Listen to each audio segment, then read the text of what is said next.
Hey Zombie Slayers, Jonathan here at Night Knowledge, and welcome to another quick guide on Project Zomboid. Today, we're talking about combat. The very first thing you're going to want to do is to go into your options and under the display tab, ensure the aim outline has any weapon option selected. This outlines Zeds that you've targeted and shows whether fallen Zeds are actually dead. Depending on your game settings, you may start the game without a weapon, but that doesn't mean you're defenseless though. You can push and knock down a Zed by pressing the space bar. Sometimes it'll take just one push, sometimes multiple. When they've fallen down, you can stand on their chest and press spacebar to stomp. The main thing to remember in melee combat is that it isn't a click fest, but instead, it's all about positioning and timing your swings. I say this because if the Zed is too far away, you'll just miss. If they're too close, you might not be able to swing at them and instead perform a push instead. When you're fighting a large group of Zeds, make sure you're looking around to catch any Zeds that might be sneaking up on you. And when things get crazy, don't panic. You can always just turn around and walk away. There's no need to run or sprint. As long as you're moving, they won't be able to catch you. When you're exploring, utilize your zoom and zoom out as far as possible to see what's around. When fully zoomed out, you can hold right click and scroll to the edge of the screen to see even further. When fighting melee, looting, or foraging, you might zoom in closer, but hopefully not too close that you can't see what's sneaking up on you. Part of combat is avoiding it. Press the left control button to crouch and sneak and create less noise than walking, running, or sprinting. The type of shoes you wear matters as well. For example, sneakers are quieter than military boots that has better defensive values. Remember, just because you're crouching and making less noise doesn't mean Zeds can't still see you. If you need to escape, know that zombies rely on both sound and line of sight, so if you can go around a corner of a building, you can easily break pursuit. When in combat, make sure you're not crouching though, because they'll easily grab you if you need to run away. Some servers will have increased damage taken if you're attacked in the rear. To swing any melee weapon, you'll need to be in the combat stance, which you do by holding down the right mouse button. You'll move slower, and this depends on your nimble skill. This is very important when thinning out Zeds in groups, as it'll allow you to kite Zeds and maneuver around them more quickly. At a certain distance, Zeds will shamble with their arms up, walking faster towards you. Use this knowledge to kite one Zed away from a large horde that you normally wouldn't be able to tackle. There are a few ways during character creation that you can select to give yourself bonuses to nimble, including the gymnast trait and two occupations, the burglar and the police officer. Every point in nimble, or any skill for that matter, increases skill gain by a dramatic amount.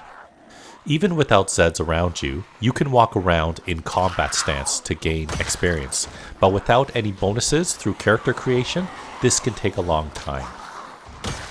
There are a couple different weapon types, and while all stats are important to know and analyze, I think the top 3 stats for beginners are damage, range, and durability. I'd recommend going to the Project Zomboid wiki and spend time later to see the other stats like attack speed, crit chance, crit damage multiplier, and knockdown chance. Single-handed weapons typically have less range and damage, but allow the player to have a bag in the other hand, which is great for scavenging runs. Spears have good damage, great range, and the lowest durability, and when held with both hands, have a unique insta-kill attack. Blunt weapons typically have average damage, average range, and high durability. Axes typically have high damage, average range, and average durability. Blades typically have low damage, average range, low durability, but has a insta-kill jaw attack ability. You can open your inventory to see what the durability is for a particular weapon. Some weapons are more brittle than others, meaning that there is a higher chance that each hit will decrease its condition. When you hit an enemy and the weapon doesn't lose condition, you'll gain some maintenance skill experience. A high maintenance skill increases the chance for any weapon to not lose condition when used. As stated before, spears are very brittle but can easily dispatch Zeds and are both craftable and upgradable, while axes do some of the highest damage but are rarer to find. Two-handed weapons typically do more damage and have better range than single-handed weapons. You can put a two-handed weapon on your back while having two single-handed weapons in your belt for quick access through hotkeys 1 through 3. Holsters and rifle slings give more hotkey options, as does some backpack mods. You can repair your weapon through glues and adhesives, so always be on the lookout for those when scavenging. Melee weapons are quieter than ranged weapons and don't require ammo, but ranged weapons will keep you out of harm's way from Zeds. You'll find guns and ammo in the logical places in the game, such as police stations, hunting lodges, shooting ranges, and the army base. Ammo will come either loose or in boxes. Whether it's in your main inventory or bag, you'll be able to access loose ammo. You'll need to manually open boxes of ammo to be able to reload your gun. Loose ammo does weigh more than if it was boxed. Shotguns and revolvers will need to be manually reloaded on the spot, while other pistols and rifles uses magazines and can be preloaded beforehand, but then manually reloaded afterwards. Press R to reload, or hold R for a wheel of choices including reloading, racking, which is essentially unjamming a gun removing one round, and unloading. Pistols typically have lower damage, are for short to mid-range, and are quieter than shotguns. Shotguns can hit multiple Zeds at a time, deal better damage, and are for short range and are very loud. Rifles do good damage, and while still loud, can be equipped with scopes to increase their maximum range to shoot at Zeds very far away, to the point where they can't hear you.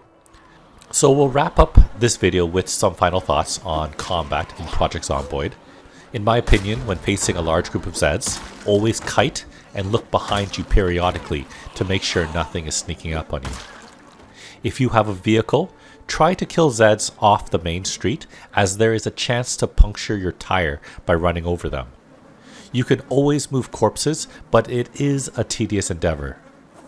Always carry some bandages or at least ripped sheets in the event you do get injured, so you can staunch any bleeding.